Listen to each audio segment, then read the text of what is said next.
Hello beautiful people, welcome or welcome back to my channel. In today's video I'm going to be showing you how to melt a dark chocolate. Yes, it's a back to basics kind of video and I'll be showing you how to melt chocolate like this, after which I would show you how to cover a semi-naked cake with chocolate, with the same chocolate, using a chocolate drip design or doing a chocolate drip design. Now if this is something you're interested in, you definitely want to keep on watching as we go right ahead. So I need to mention that this video was impromptu, done on the spur of the moment, so bear with me with what I have here. So I have this heat-proof bowl, and then I have my cake board right here, and I also have a knife, and I have my compound dark chocolate as well. It's the Colata brand I'm using. So I'm just going to put a bar of chocolate on my cake board, and what I want to do now is to cut them up in smaller chunks. Why? So that my chocolate can easily melt. Now if they're in big chunks, it's not going to melt easily. Okay, so you want to cut them up in smaller chunks. I'm cutting mine in cubes before I go ahead to melt them so that it saves me some time. Now this is what you want to do when you're melting your chocolate.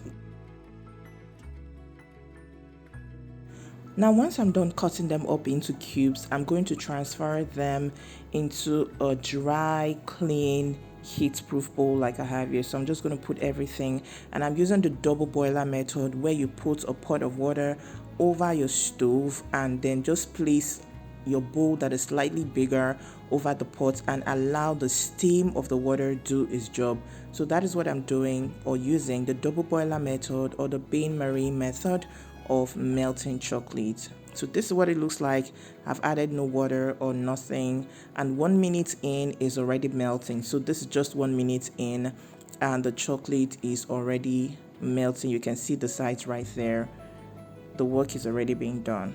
So it's very easy to do, no stress. And this is like 5 minutes in, it's already melting. It's already melted, if I may say. So that is it right there. And I don't do stirring in between. I don't stir it, I just allow it melt by itself.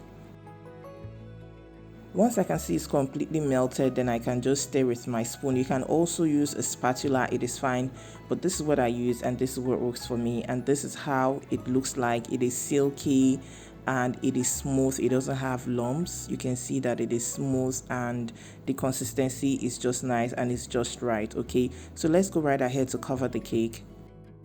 I have a mini cake here. It's a very small cake, like about maybe 4 or 5 inches. I can't really tell. I use the cutter for it. So what I want to do first of all, because it looks really small and fragile, is that I want to put my dowel rods into the cake to hold it in place and to give some sort of support. Even though along the line it was still wobbly, but I guess this helps.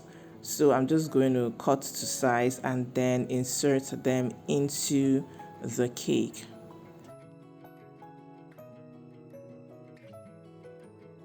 So now I have my dowel rods in my cake and I'm just going to go right ahead to crumb coat the cake.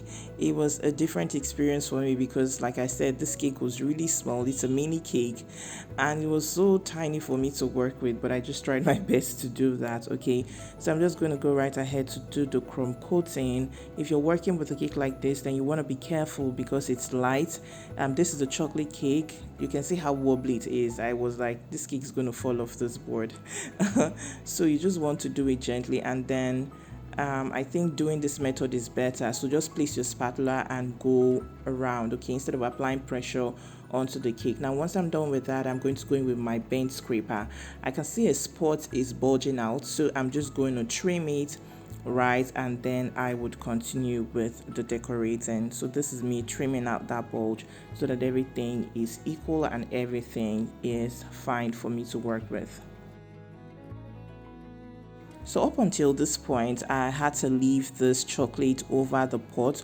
Of course, I had to turn off the heat, but I just left the bowl on it so that it remains okay for me to use. If I bring it out, depending on the kind of chocolate brand I'm working with, it might seize. So I have my Jimmy's right here, which is also called sprinkles, and I have my melted chocolate, which I'm going to be using for the drips. Okay, so I don't usually put mine in a bottle. I just work with a spoon, and I find that it works for me. But I work with a teaspoon. I work with a smaller spoon.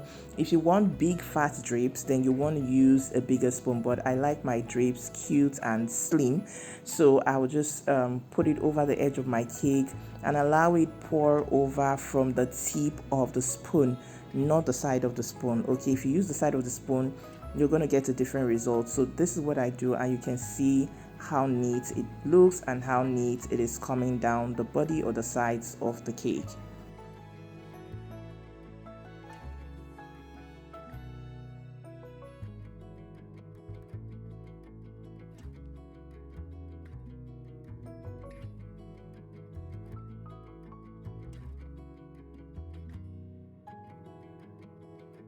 Once I'm done with that, I'm going to pour over the top of my cake and just allow it spread. Don't be afraid, it's not going to pour. What you've already poured, the chocolates you've already used for the drapes are already getting set, so it serves as a barrier, and the one you have on top would not pour over. Now I'm going ahead to drop my sprinkles on it. I love the colors and I love how beautiful it looks. I love how simple this cake looks. So this is how you want to get a simple cake done if you are looking to do something like this, something simple, no stress, just something for you to eat basically. And this is our cake all done from a closer view. I do hope you enjoyed this video. Please like this video, click on the like button right away, and subscribe to my channel. Don't forget to turn on notifications as well if you enjoyed this video. Subscribe, and now it's time for us to cut the cake. You can see how that looks. I bet you this cake is so yummy, and I'm looking forward to having a class on it. It's a butter based chocolate cake. You're going to see pictures at the end of this video. Please watch out for the details. I'm going to be having the class before Val, and I hope that you would sign up for the class.